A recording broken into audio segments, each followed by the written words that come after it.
All right, this is lab number 11, and today, as you can see there, the topic is reverb.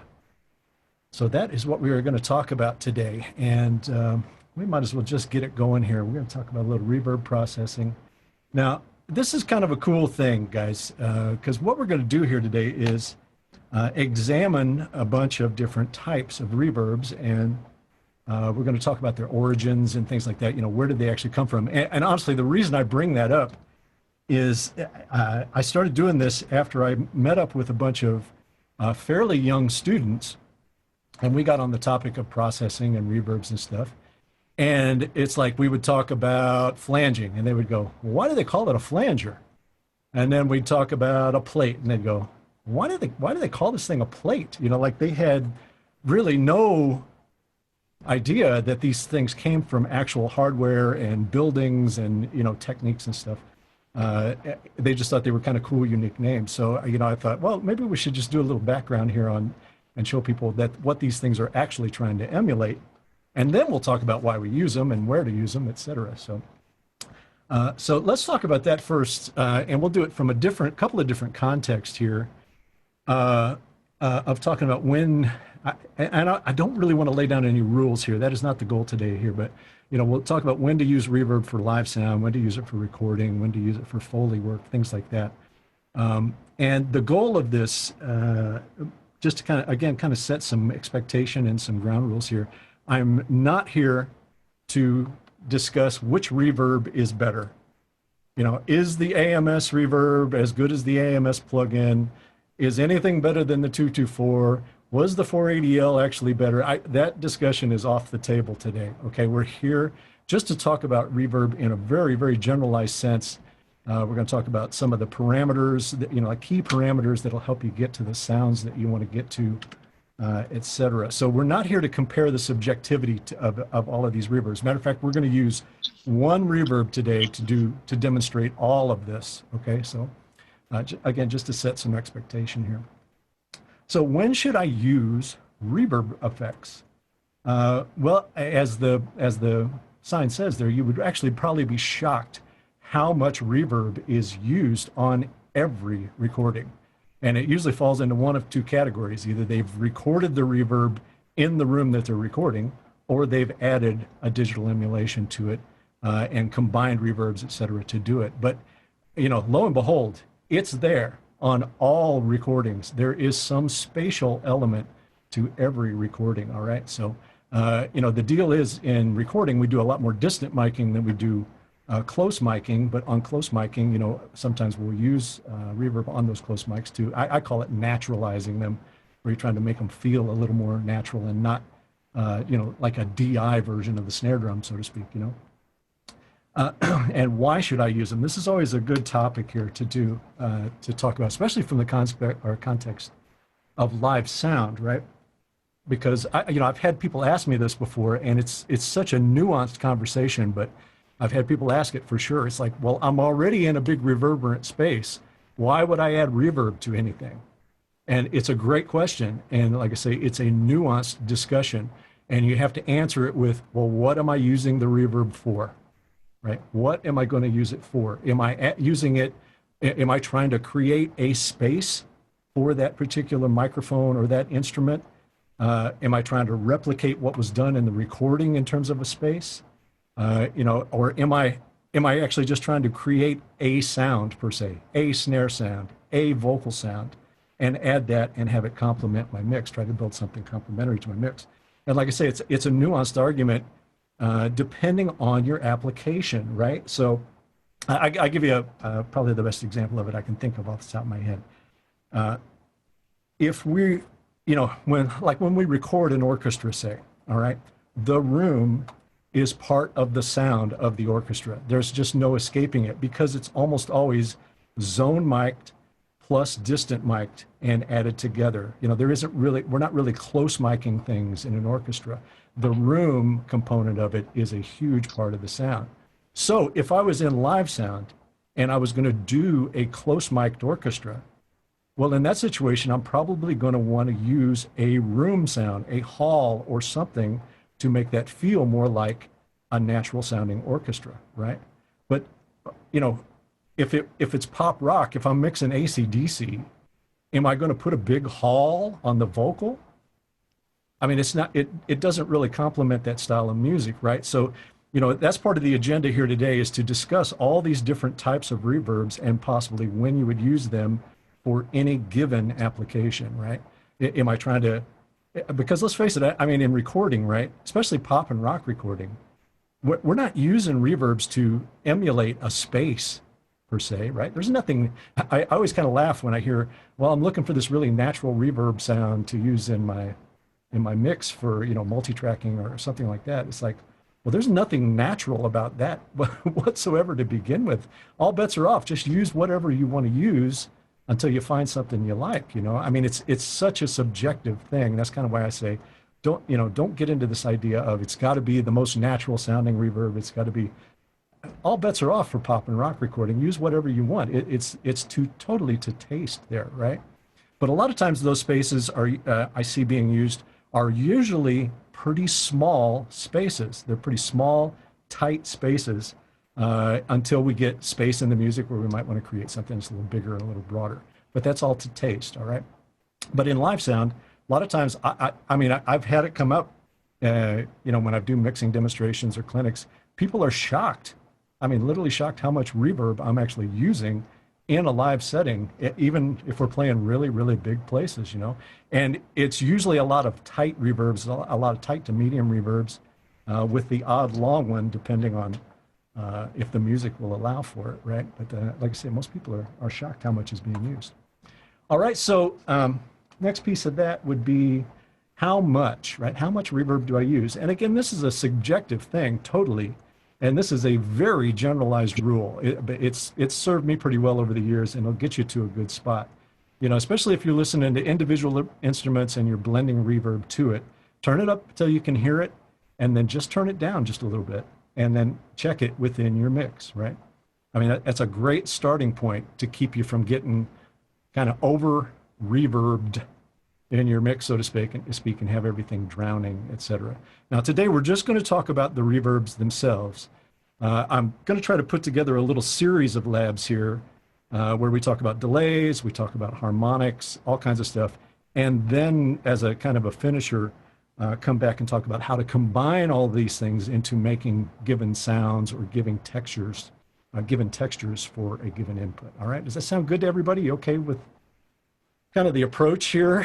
You know, this is kind of a fun thing to check out, especially in digital today.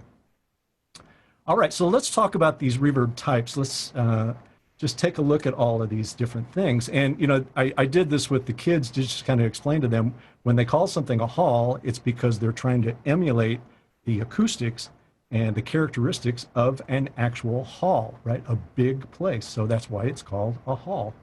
Likewise, if we get down into a room is smaller than a hall. It's going to have different first reflection characteristics. It's going to have a different coloration to it. It's going to have a different overall size and shape. And it's going to sound differently as a room. You know, a room does not, is a hall a room? Yes, it is. It's a very, very big room with lots of first and second reflection. Chambers is an interesting one because there are actual chambers, i.e. where chamber music came from. And usually these are small, not necessarily acoustically perfect rooms by any stretch of the imagination, but they're usually small rooms that would be adjoining to a big concert hall where the chamber orchestra would play, or, you know, smaller sections would play. But we also have chambers that we can create, right?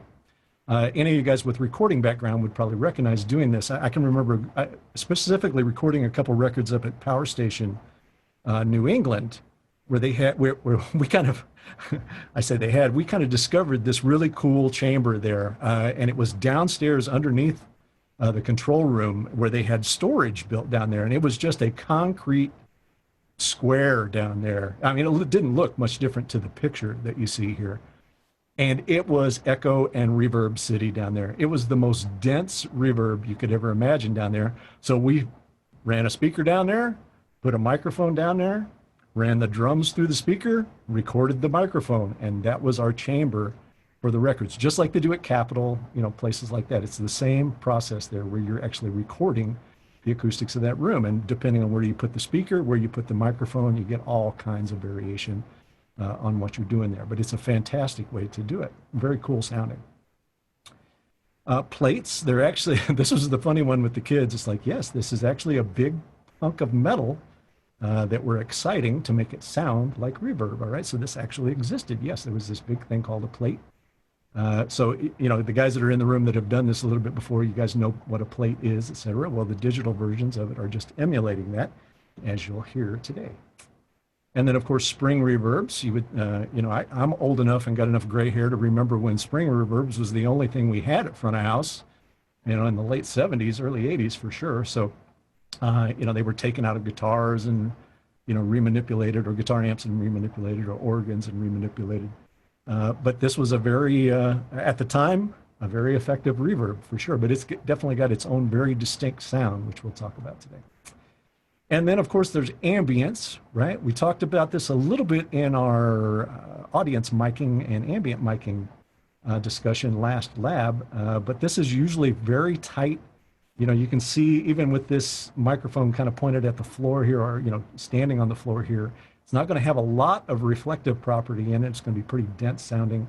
And as you can see here, they were probably using this to record a drum kit or et cetera. It's a great adder to drum sounds, et cetera, to give them a little more life and make them feel really cool.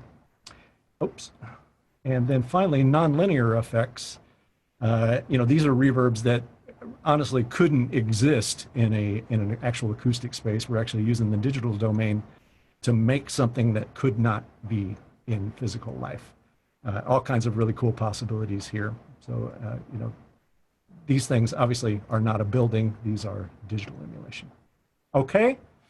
Anybody got any questions up to that point? I'm kind of watching the chat here a little bit at my leisure here. All right, so let's talk about some common reverb terms and just some, you know, some of the parameters that we're generally going to mess with, and we're going to mess with these today to kind of demonstrate these different sounds. So these are the most common terms, probably: reflections, diffusion, absorption, and damping, right? And what do those look like, guys? Those are all acoustic terms, right? A reflection is an echo in the room, and there can be one or more of them, of course.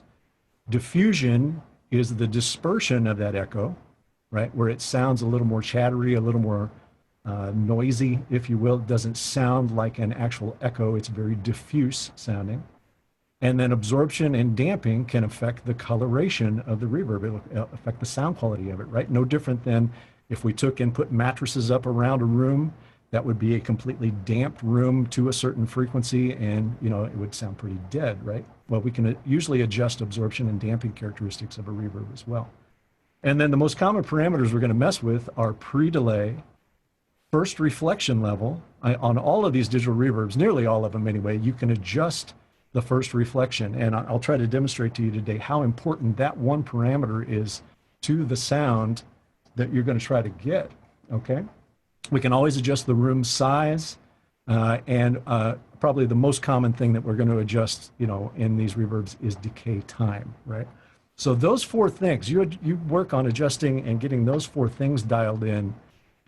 Those will be the most impactful to any reverb that you choose, digital or otherwise there. Or I should say plug-in or hardware, either way. So let's see, Robert, I got a question from Robert Capizano here. I'll just go ahead and address this one while we got it here. Robert, do you use the reverb time based on tempo? Possibly. I would say normally, I don't necessarily do it mathematically where it's down to a tempo where I'll do it, but I will usually try to get reverb tails to fit in. Now, that's not necessarily to say that I make reverb tails go from the beginning of the bar to the end of the bar. I mean, for drums, they may not even last an eighth note, you know, so they may be very, very tight. But a lot of times, you know, if I've got the time to do that, yeah, I'll squeak them in. Certainly if I'm mixing on record, I'll try to do that and make it, you know, feel, I don't want to say feel mechanical, but once you get the time locked in, then you can relax it a little bit and let it go past the note or earlier than the note, whatever you want to do to get it to have a little more feel to it. So yeah, there's some goodness to actually addressing it to tempo. All right, let's carry on here. Oh yeah, and room shape and color. Those are two other ones that you might want to mess with in your parameters, okay? All right, so before we get started here, if you want to bring up anything for us to discuss here, we can certainly do that. And then we're going to get on to some listening here. Hopefully I've got this sorted out where you can hear this in stereo. I kind of broadcast it back to myself this morning and got it to be in stereo. So hoping you guys can too.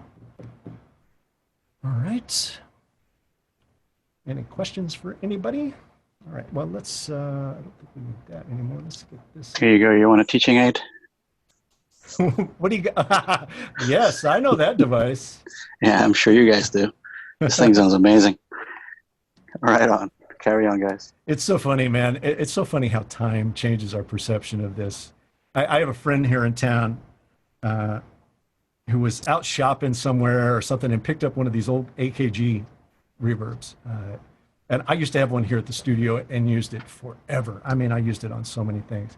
But at some point, you know, I started to realize, you know what, this thing is noisy. I mean, it is really noisy. And I think it was like a 12-bit reverb, something like that. And I sold it. I just kind of went, okay, it's time to move on. I'll get something else in here and start using it. And of course, he bought it at some garage sale or something for like, you know, $50 or whatever. And it was this thing is really clean. This thing is really clean. It's incredible sounding. And yeah, it is like 16. It's like 16-beat or something like that. But it doesn't sound anything like anything Yamaha that we all remember. Yeah, so it's pretty special sounding. Yeah, cool. Right on. All right, so I'm going to identify what we're going to do here today. This is going to be a little bit of a wacky test here for you. But again, we can kind of do this in digital. And I want you to just, for the sake of the argument, try to contemplate trying to do what we're going to do today in analog, you know, with actual devices. It would be almost impossible to do. So I'm going to give you the layout of what we're going to do here today. Let me make sure I'm on the right type here. Okay. So what we're going to do is I'm going to take and we're going to excite all of these reverbs at the same time, and then we're going to listen to them one at a time. So the first one we're going to do is we're going to listen to a hall compared to a room, compared to a chamber, compared to a plate, compared to a spring, compared to an ambience, compared to a nonlinear. All the same times, and we're just using the same reverb to do this, but you'll get the sense of this once we do it. And we're just going to listen to them kind of back to back to listen to the different characteristics of each one of these devices, okay? And then we're going to start comparing them in terms of their ability once you reduce and expand time on them. So we'll go and listen to a hall out at a little over 4 seconds, all the way down, and chunk it down all the way down to under half a millisecond, and listen to what it does to it as we scale it down. And as we do that, what I'm hoping you'll start to see is that, you know, there are times when, you know, taking something big and scaling it down to work on a drum, there are certain things that work a little better than others, you know, because they don't have certain characteristics and properties, okay? All right, so to kind of give you some sense of what we're going to do, because we're not going to do this musically today. I just thought, okay, I'm not going to pick one instrument to do this. We're just going to pick a source to do this that will reveal all of this about these units. So let me just make sure I've got this where you can hear it. So one of the sources we're going to use is a thumper. It's basically a polarity thumper, but it's a good full range thump. So it's going to sound like this.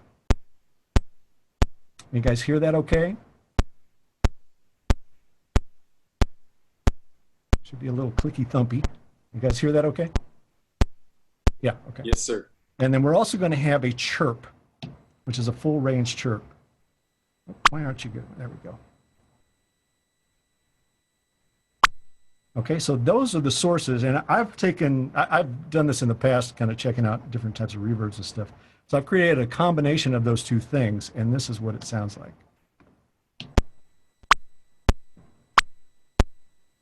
Okay? So this is going to give you a really good sense of low frequency content in the room and the reflective qualities in the room. Okay, I'll give you, so we'll start out, we're just going to listen to a hall here. Let me do this so you can see it.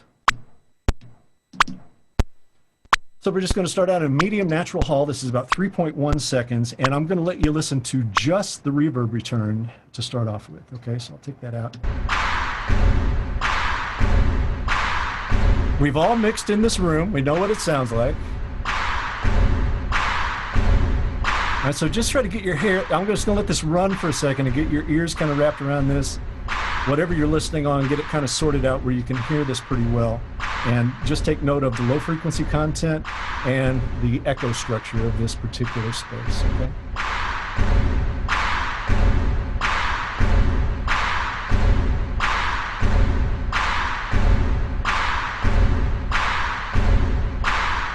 Now keep in mind, I have no dry signal in that right now. We're just listening to the reverb return. If I add in the dry signal here,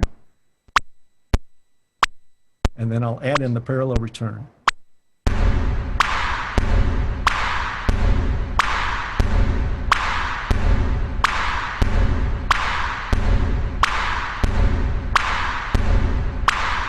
Now I'm going to mute the dry signal.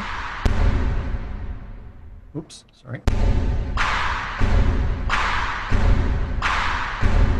Okay, so for this kind of comparison, at least I'm just going to speak for me here. When I'm doing this, it helps me just to hear the return. I don't necessarily need to hear the dry to wet blend here. I just want to listen to the characteristics of the reverb. So we're only going to be listening to the reverb returns here, okay? So the first one we're going to listen to is a hall, and that's this one.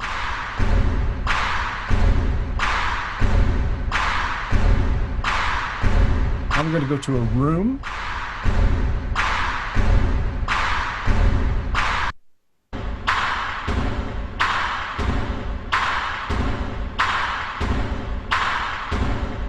Should be able to notice how much smaller the space is and how much more direct that first reflection is.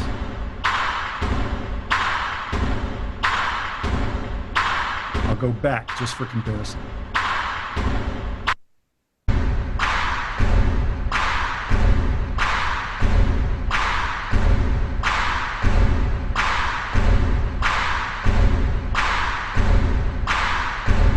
Okay, here we come to a chamber now.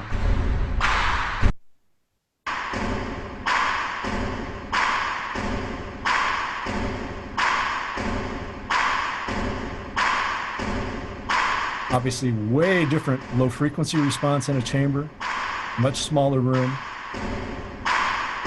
very short first reflection. And let's listen to a plate.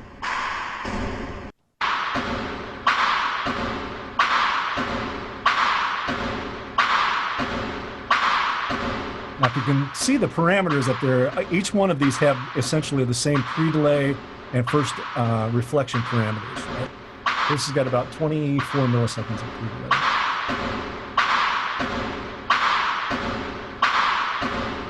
You can start to see why plates are so appetizing to use on drums and percussion, certainly on vocals, right? They're very smooth,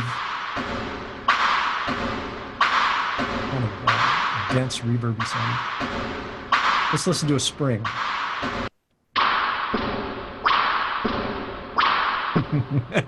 See Dave Morgan shaking his head. We've been there, Dave, haven't we?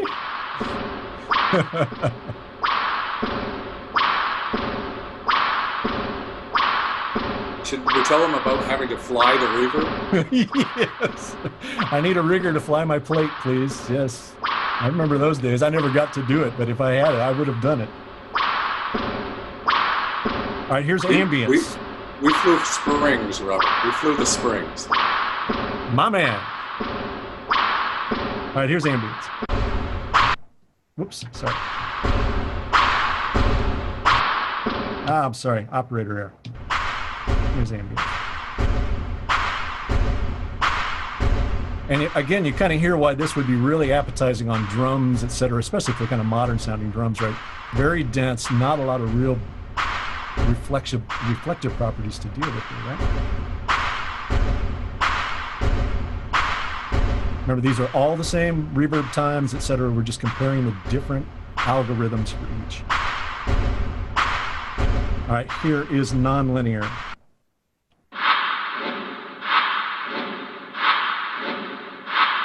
So obviously you can hear that there's a reverse in this. They've actually got this kind of reversing here. So this obviously wouldn't be possible in an actual space.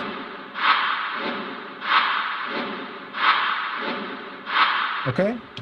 So you kind of get the idea here. We're going to be on this for a little bit, so get used to this sound here. All right? Is everybody kind of picking up on the differences of all of these? Yeah? You can hear it on your in your listening environment there? All right, so I'm going to go back to back here. Maybe I'll do this. Stand by. I'll get a camera up here where you can kind of see me change it. If you watch, let's see, I don't know how I can identify it here. Let's do this, see if we can do it here.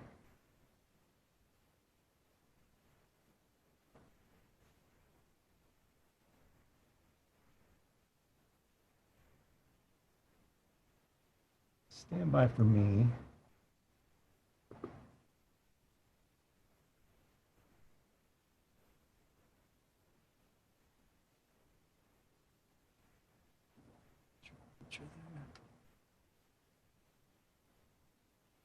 This way you can see it.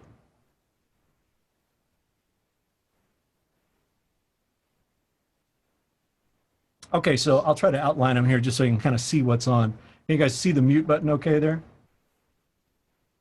Oh, this might be a little tough to read here. So hall, room, chamber, plate, spring, ambience, nonlinear. Okay, so we're just going to go one-on-one here. And again, try to imagine doing this in analog with real gear, right? I mean, this would almost be impossible to do. It's one of the beauties of digital that you can do these kind of studies, all right? All right, here we go. I'm not going to talk anymore. I'm just going to go down the line here, one after another, all right? Just listen to them back to back. I'll make the run about 2 or 3 times here. Just contemplate where you might want to use these particular sounds.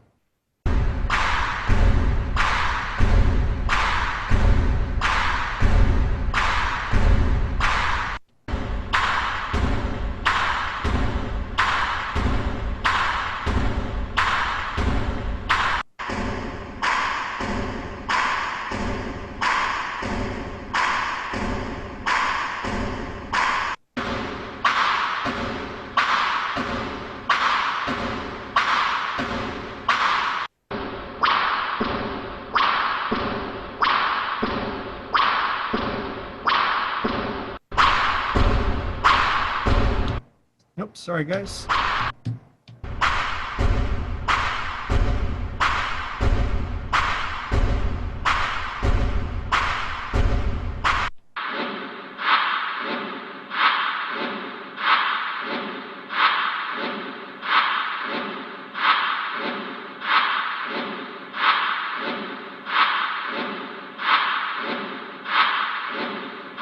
I'm just going to get an annotation up here where you guys can see.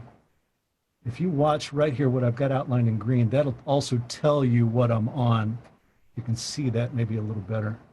Okay.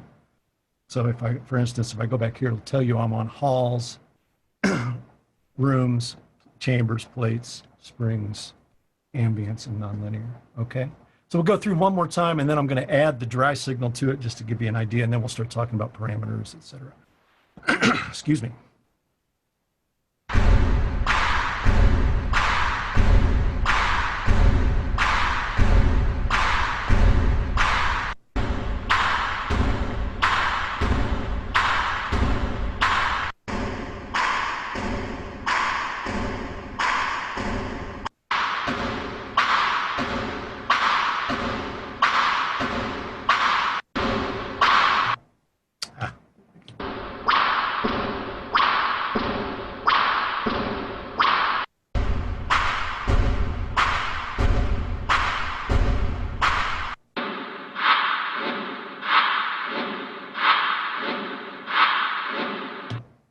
Okay, let's add in the dry signal now, just to get a sense of what that feels like as well. There's our dry. Going to go through a little quicker this time now.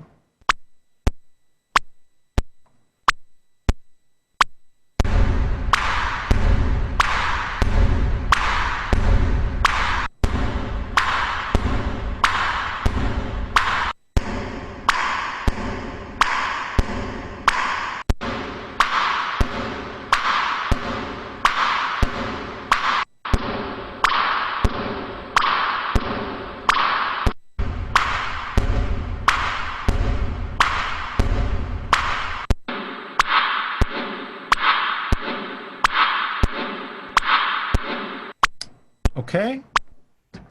Interesting, right? Anybody fascinated by that?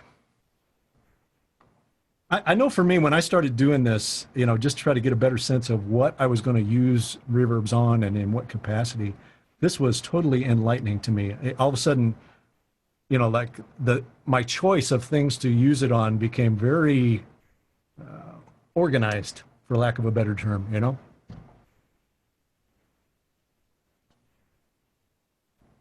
So let's take a look at some parameters now. I'm going to go back to this hall.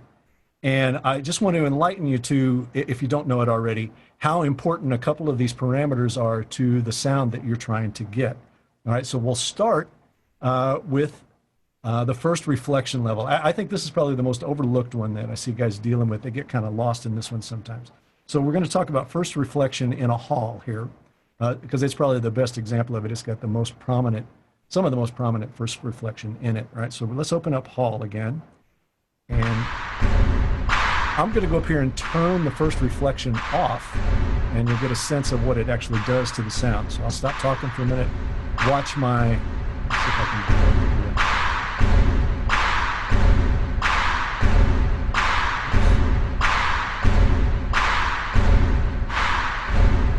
Yeah, so if you watch my cursor there, it'll turn on the first reflection. Now remember, there's no dry signal in this. Here's dry. Just reverb, and we're going to turn off first reflection.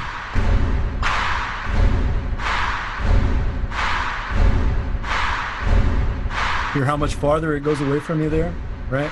There's no first reflection added to it there. And in most reverbs, you can adjust the level of that first reflection in your reverb. It becomes a very, very important component of it.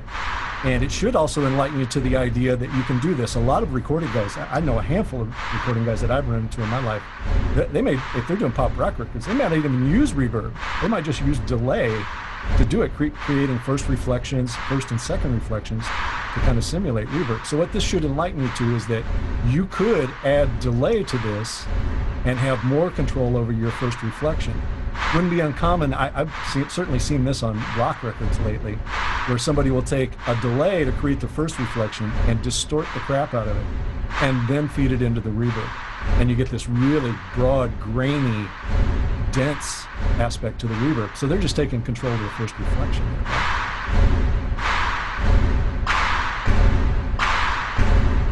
Obviously, the first reflection there is not dealt with in coloration. It's a duplicate of the input there. The room is not messing with it much.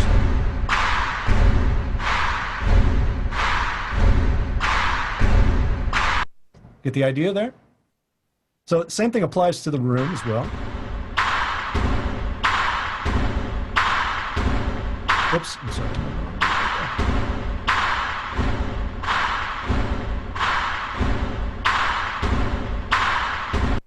Same for the chamber.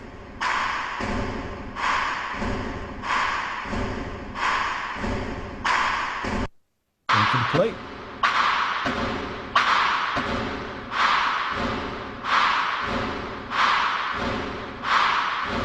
Now, we're kind of cheating a little bit here on the plate because, the actual plate itself, like if you were using an actual plate, it wouldn't have necessarily that first reflection in it.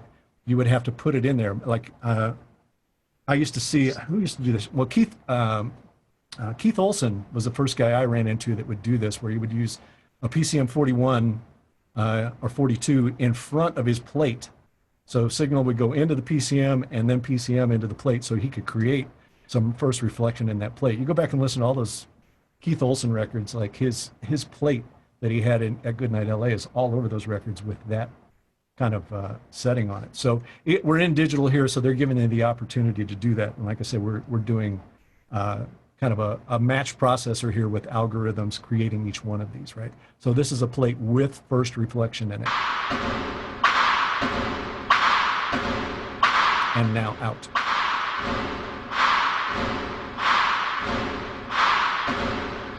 All right, let's look at spring.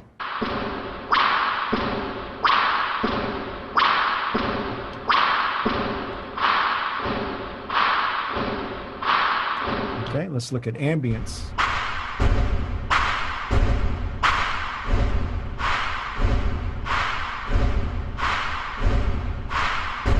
And let's look at nonlinear.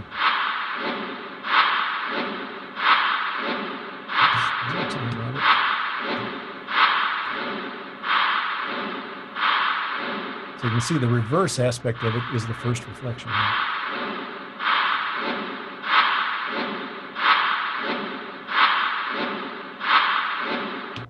Okay, so that first reflection is actually a really, really big component of your reverb sound. And as you can see, even on this processor, they give you the ability to do some coloration on it as well.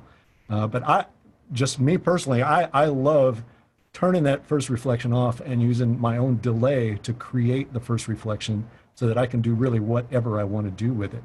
You know, I can create regeneration on that delay, lots of feedback on it, and then send it to the reverb, especially on vocals. I think I demonstrated this, where did I demonstrate this recently? It might have been at Mix U on the Patti LaBelle stuff, where I had delay on her voice that was not bussed anywhere. It was just bussed to the reverb, and I was using it to actually create the space on her voice, but the delay never gets in the way of the voice at that point. You know, it's just first reflection, and it worked just so good, so good.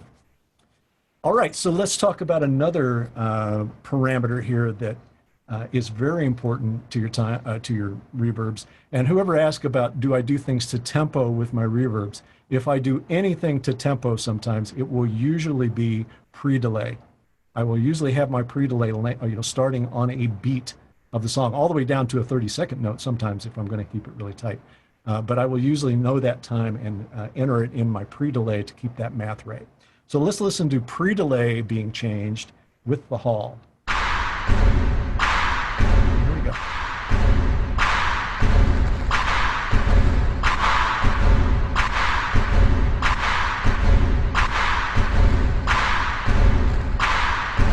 Okay, so you kind of get the sense that pre-delay is just kind of what the word is implying there, right?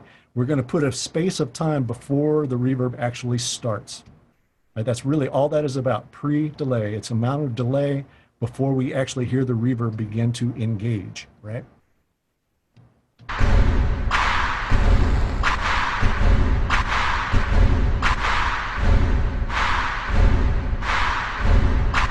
So let's actually, this is probably better with the source in. So let's listen to it with the dry signal. And I'm going to turn this back down a little bit, and you'll get a sense of how these two interact here. So the first reflection is on. And now I'm going to push up the pre-delay.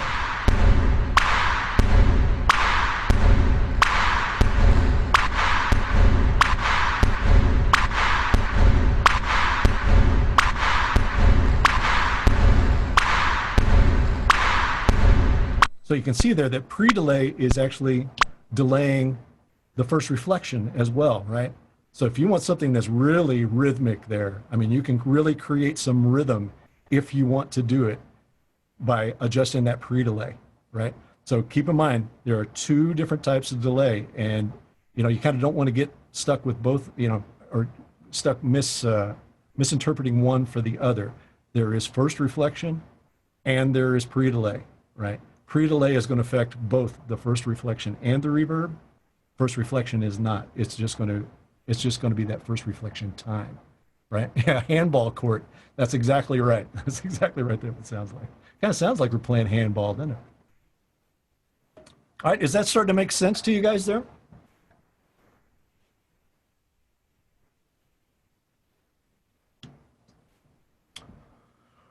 Your silence will be your confirmation. Hopefully everybody's still getting that. Everybody's still hearing it. All right, so the next thing that I thought we would do, which is kind of revealing, is I thought we would take each one of these, hall, room, chamber, plate, right on down the line, and break them down in starting from a large hall all the way down to a small hall, meaning, and we're just adjusting reverb time here. Because this is, for my money, this is part of the secret to using a lot of reverb on your mixes and not having them drowned, you know, and to create you know, sounds that are supportive of what you're trying to do mixing. All right, so let me get to the next preset here. So what we're going to listen to here is we're going to start without the source sound on again, and we're going to listen to halls starting at 4.1 seconds all the way down to about half a millisecond, right? And see, and I want you to be thinking as you're listening to this, where you might fit this in or what instruments you might use this on, all right? What instruments, what voices, etc., and how it could actually impact your mixes, okay? So here we go. This is Hall at 4.1. Let me go fast.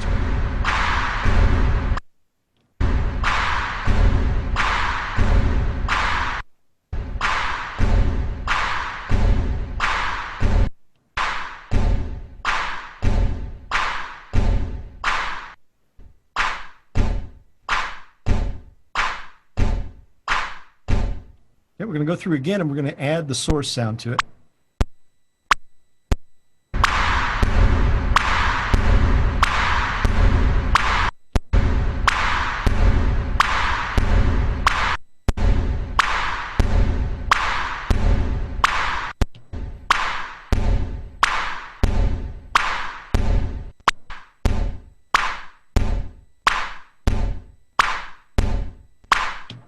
All right, so you can see even something as dry and uninteresting as this chirp, I call it chirp and burp. That's what I got it labeled as, chirp and burp. You know, as kind of dry and uninteresting as this is, even adding just a little bit of short Hall to it makes it feel like something, right?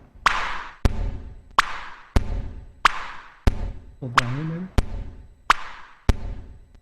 Now it feels like I could use it in somewhere, you know, I mean, and this kind of starts to bring up the discussion of, you know, why would we use reverb on something that is already in a big reverberant space, right? And it has to do with, you know, during the recording process, those reverbs or those tight sounds, whether they're recorded in the studio or they're added digitally, are there to create a sound, right? They're there to create a snare sound. I mean, who thinks snare drums sound natural?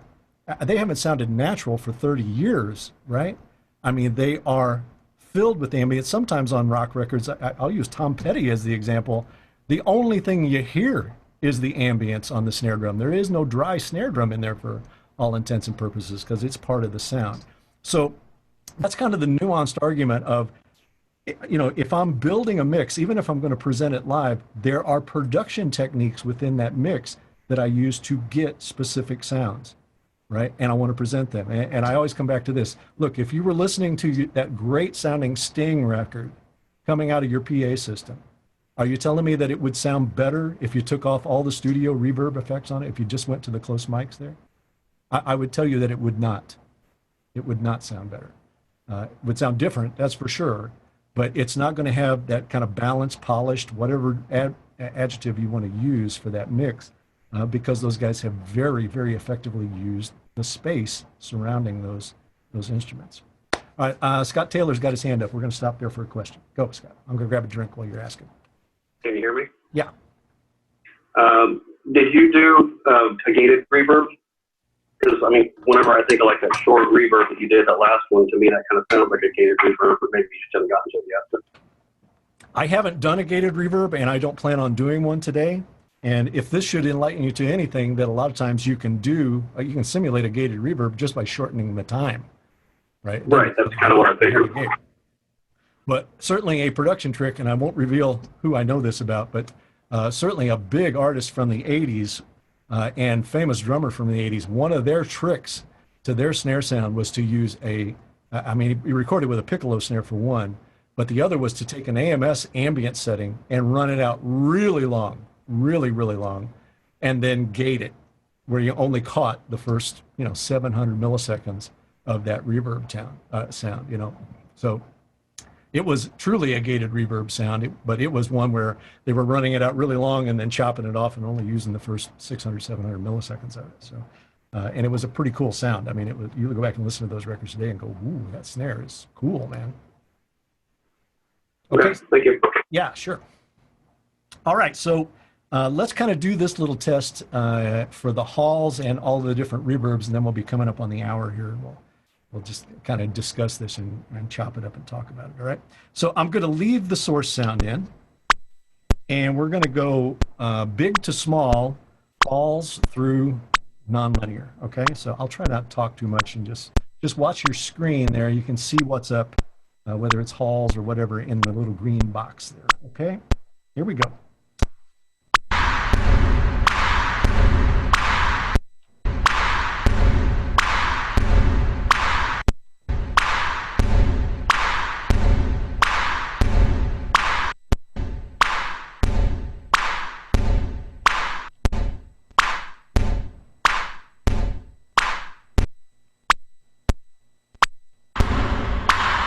These are rooms now.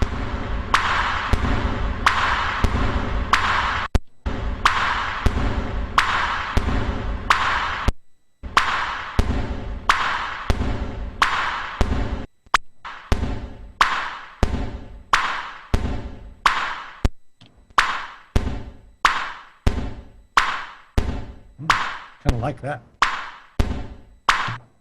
All right, here's the next one. This will be chambers.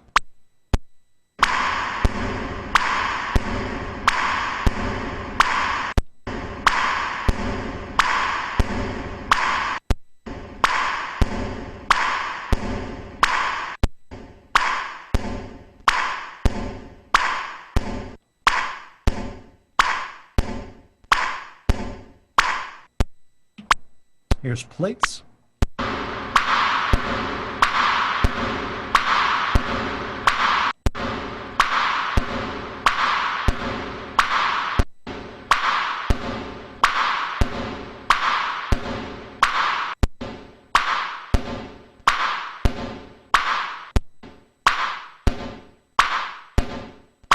Interesting.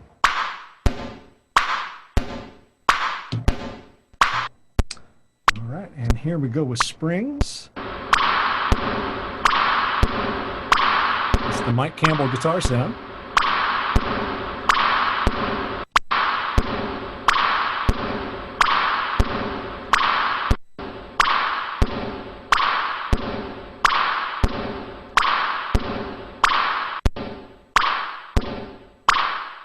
Listen to how odd the bottom end sounds there.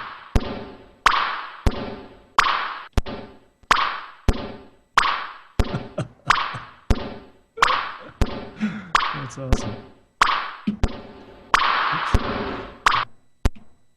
All right, here we go with Ambience. I think you're going to dig this.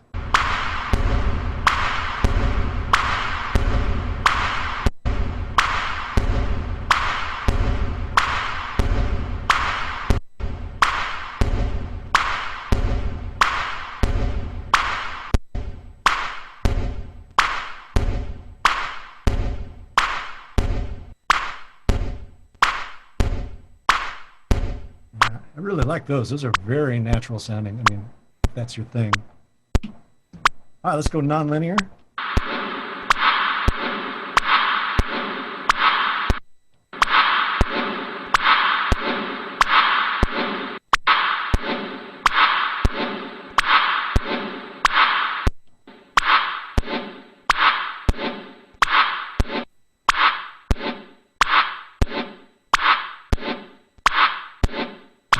Now, you might be saying to yourself, matter of fact, I'm sure you're saying to yourself, who would use that anywhere?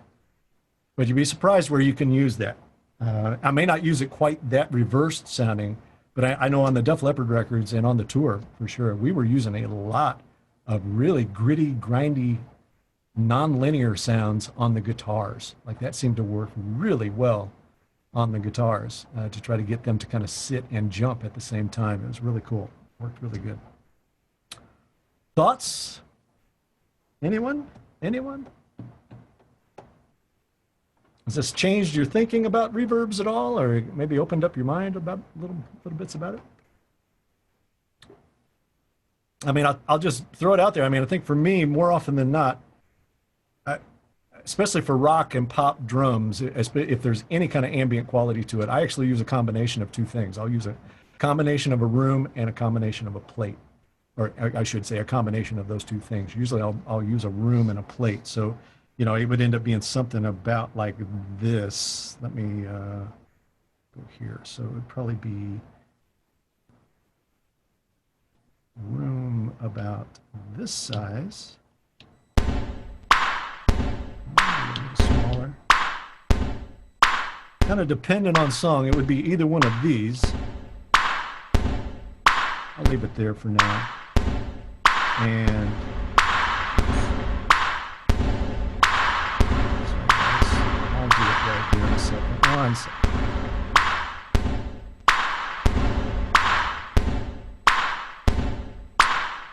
Sorry, give me 1 second. It's operator error.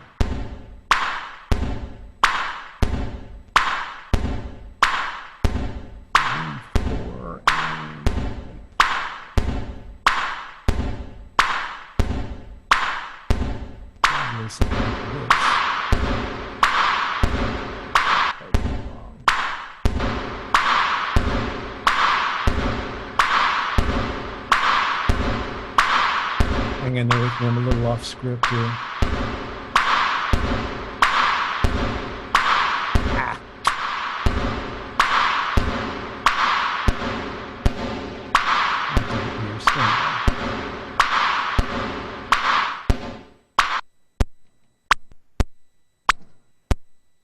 So it would be probably this and this. And again, this is kind of a simulation, but this is kind of...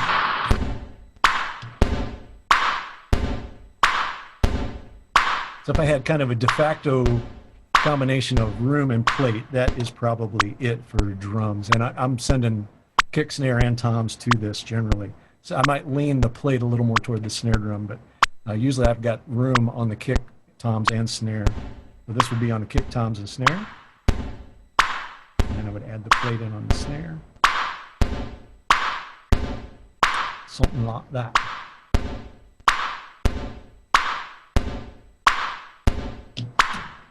Know what I'm saying? Who had their hand up there? Was that Martin? Martin, did you have your hand up there? It was, yes, I do.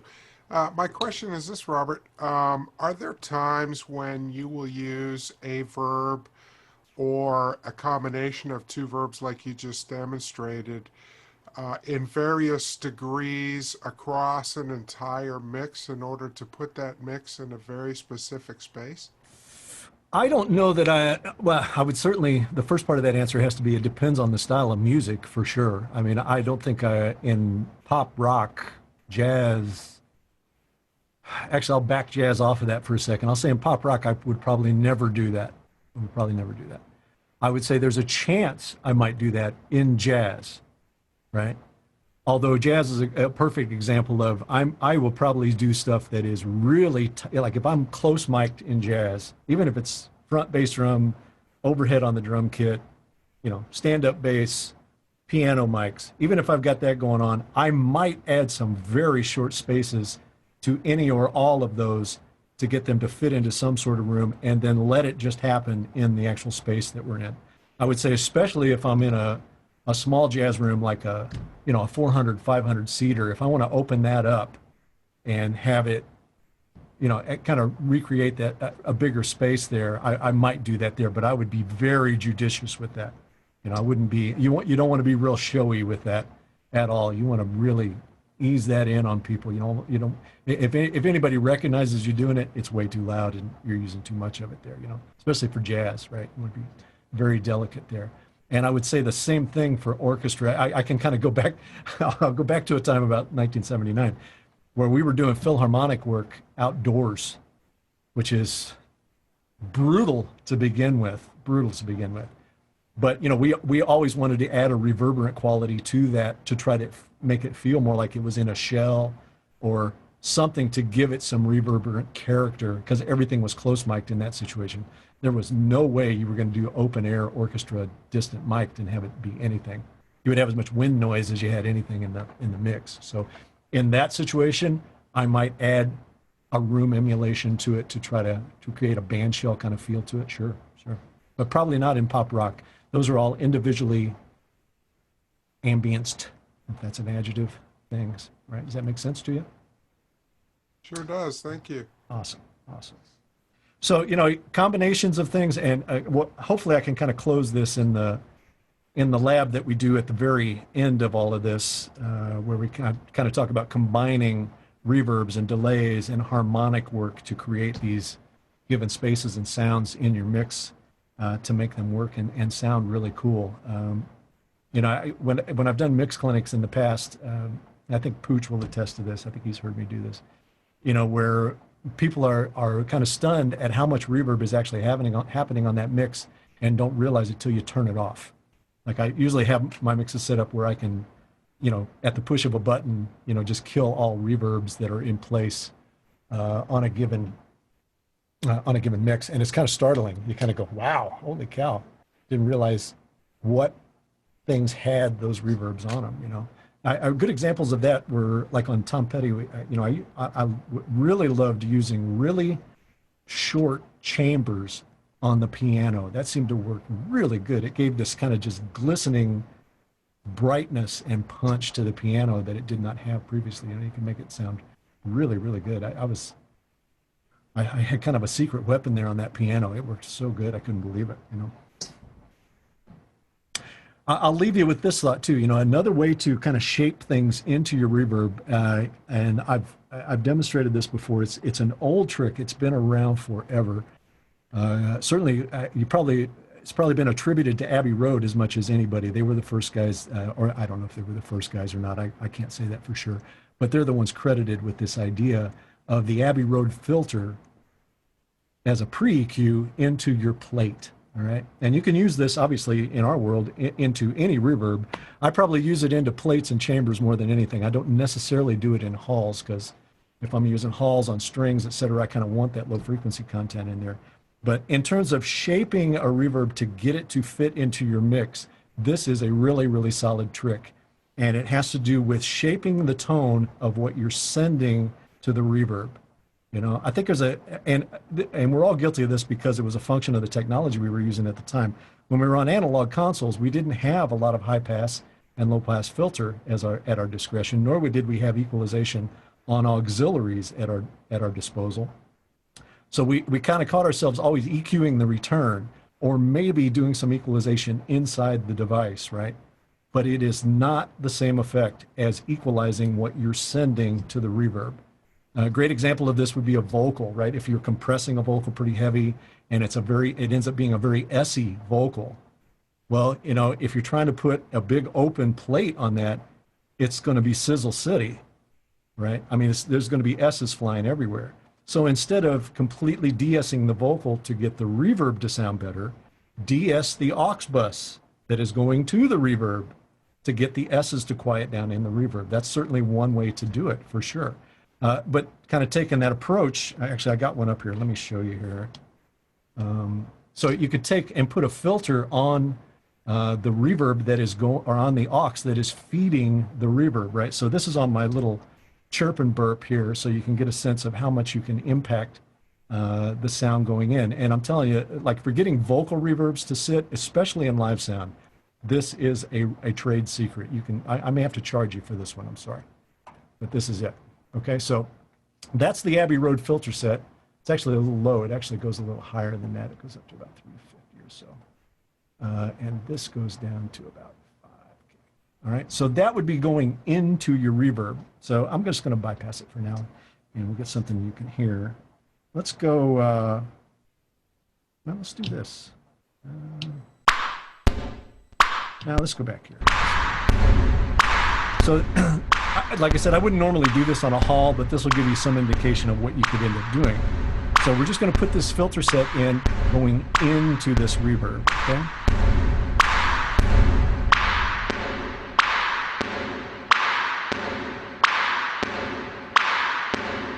Now, I know what you're saying. I know what you're thinking anyway. Well, why would you want to make it sound like that? In the mix, that just brings all of this kind of mid-range gloss right up on a vocal. It's just beautiful. You'll be startled how good that can work. And the best part about it is none of your S's will get in the way. This little mid-range filter here, you can just kind of adjust to get the vocal to sit against it.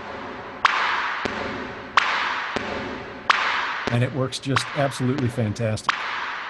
Especially good on plate. Let me go back to plate here for a second. And that's on a relatively short plate. Let's set that up a little bit. Oops.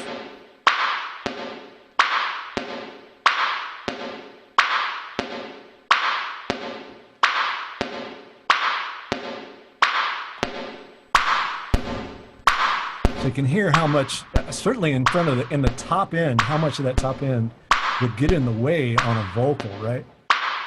Even if you did this. I mean, I could actually kind of see that on a vocal maybe. But I would definitely do that.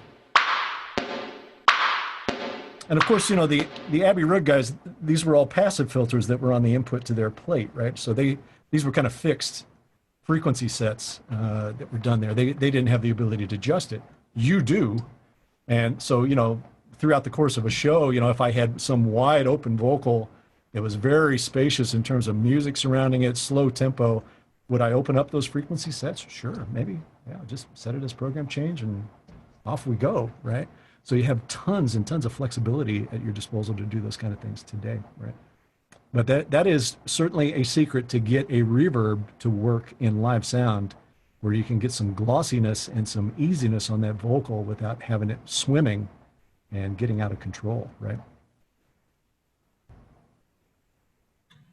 Hey, Robert, would you ever use, for instance, like a parallel split of a channel that's not bus, that's only feeding that drive, so that you wouldn't have to, you know, to have it controlled that way? Would that be something you would ever do?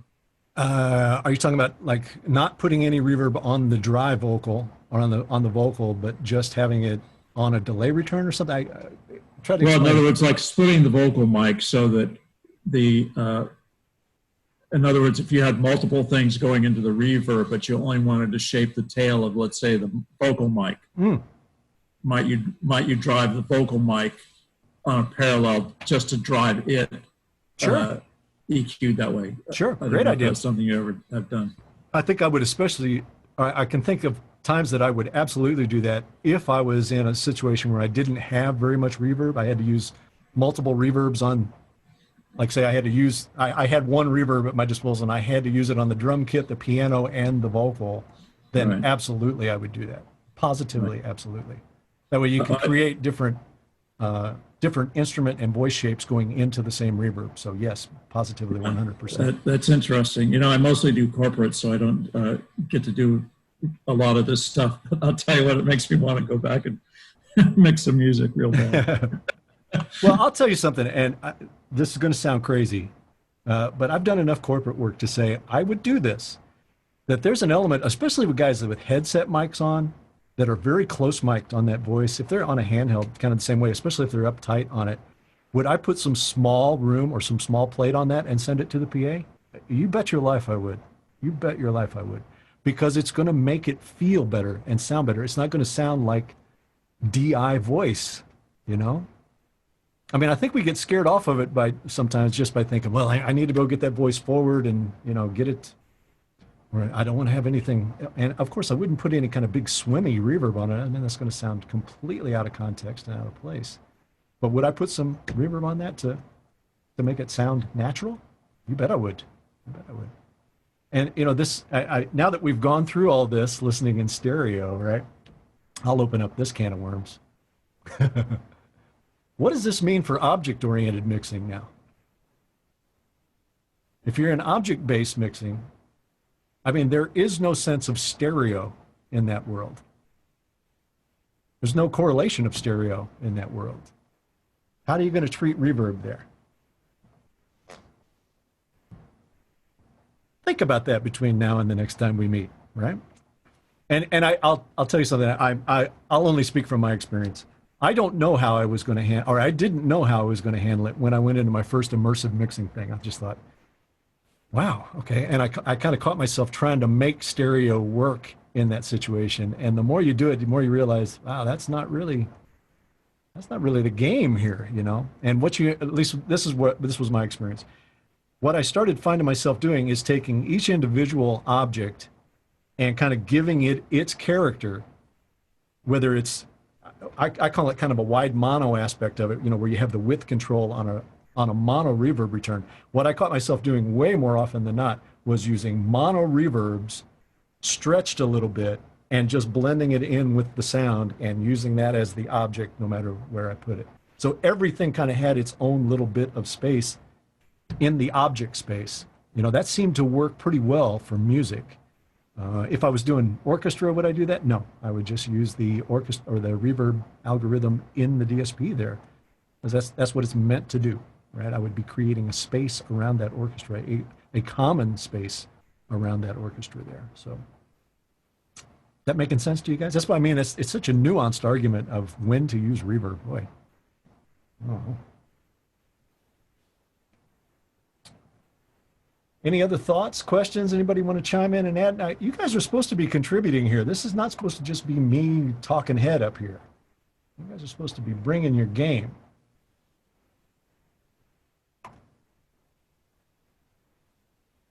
I'm just going to clear out some annotation. Robert, what do you think about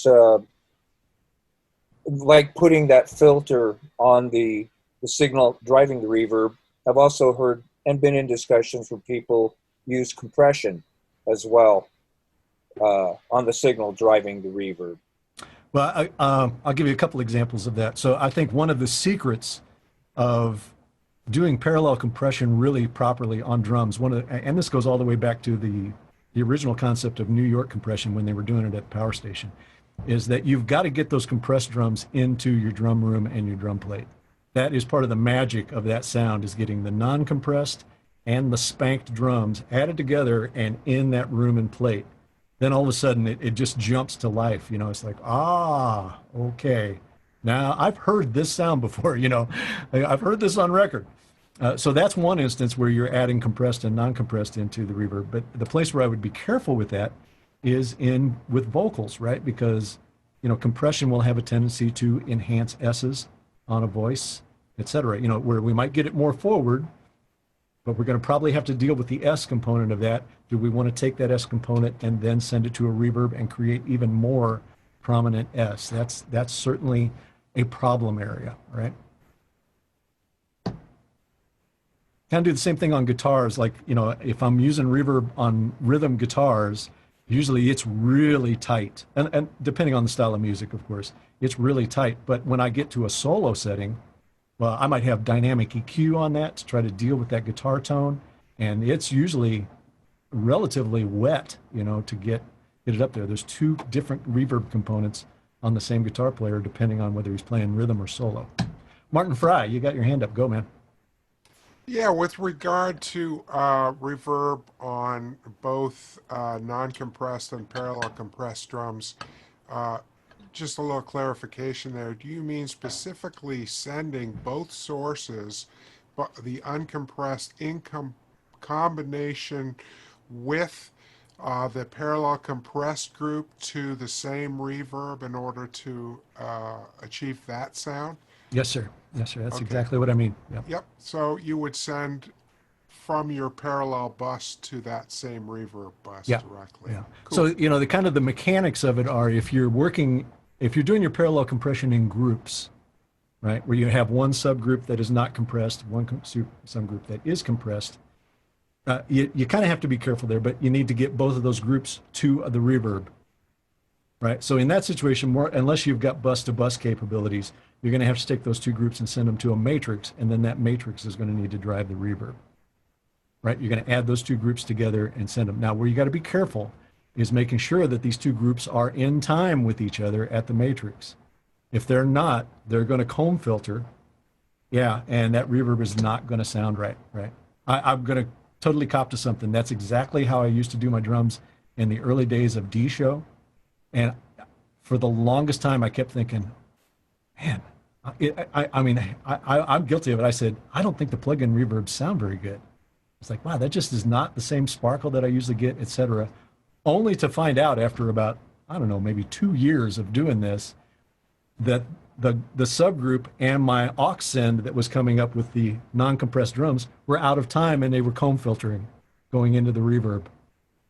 As soon as I got those two buses back in alignment, here came all my reverb. It was like, the time domain strikes again, right? So, I mean, it was a great lesson learned. But, you know, that, I mean, it was a perfect example of thinking that the reverb sounded crappy when actually what was happening was the signal I was sending to the reverb was really crappy. And there you go. But, you know, same sort of thing, you know, kind of getting off reverb here for a second, of that uncompressed and compressed drums. Part of the secret of low end there is sending both of those things to the subs as well.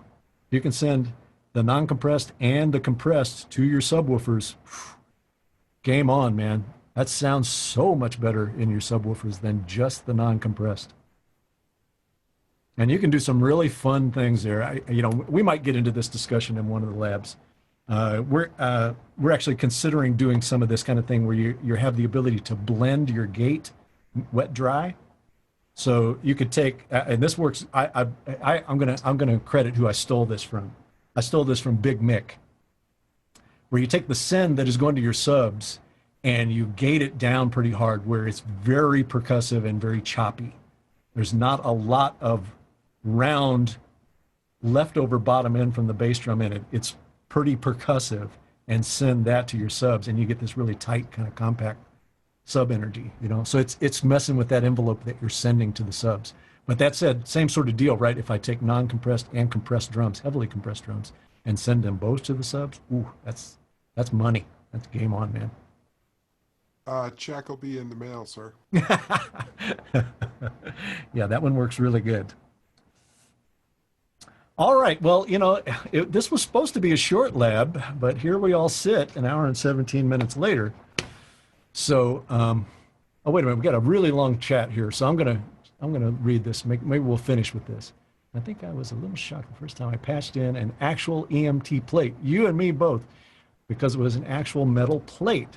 Same with an analog spring reverb. I think reverb for object-oriented mixing would be part of situating objects in the mix in alternative spaces.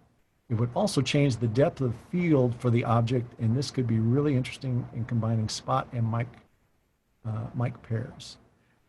Christina, those are absolutely excellent points there, and I totally agree with you on all of those things. That was certainly my epiphany in my first object-oriented mixing experience, was, you know, creating individual spaces for each of those objects, individual depths of field, so to speak, for any one of those objects. And the beautiful part is you can have it where the object and its reverb move and position wherever you want. It's not like the object moves, but there's a reverb sitting around it no matter where it goes, right?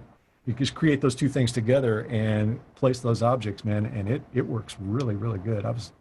Honestly, I was a little surprised and shocked how good that worked. All right, if there are no other discussion points or questions, we will knock it on the head here, fellas. So the next one I'm going to do, and I'm going to make a plea here for more topics. If you've got more topics, please send them in the subject line in an email to me, and I'll start to develop labs for it. So if you've got other topics you want covered, by all means do so. The next one I think I'm going to do, I haven't fully vetted this yet because it might end up being a lot of work, but I think we're going to do one on harmonic processors, because those are kind of mysterious to people, and we'll do a very similar thing to what we did today, where we're going to look at a whole bunch of different type of harmonic addition, whether we're doing tape compression or, you know, distortions or whatever. Let's take a look at all of those different types and examine what they actually do to inputs and what they're there for. All right, because that, you know, for the live guys, that's kind of a new world to them. You know, most guys pre-digital, you know, a lot of live guys had never experienced tape compression, had never experienced, you know, distortion compression, because this plays into kind of a gain structure argument on digital as well. Because, you know, without these processors, the only place we can get distortion or harmonic enhancement is overdriving our preamp. And that's actually very difficult to do on a digital console, to get it to kind of that sweet spot where, you know, where you can overdrive it a little bit and get some goodness out of it. That's very difficult to do on a digital console, especially for percussive instruments. So maybe that'll be part of the lab. I'll kind of prove to you how hard that is to do on a preamp, and then we'll talk about different ways to do that downstream to add all this kind of gooiness and goodness to your signal. And I'll pull up a bunch of different harmonic processors, and we'll examine them all just like we did today. That sound any good? That sound appetizing to anybody? Right on. Martin Fry says yes, so that's what we're going to do. All right, there it is. production decision has been made. All right, so I'm pulling the ripcord. We'll see you guys in 3 weeks. Have fun.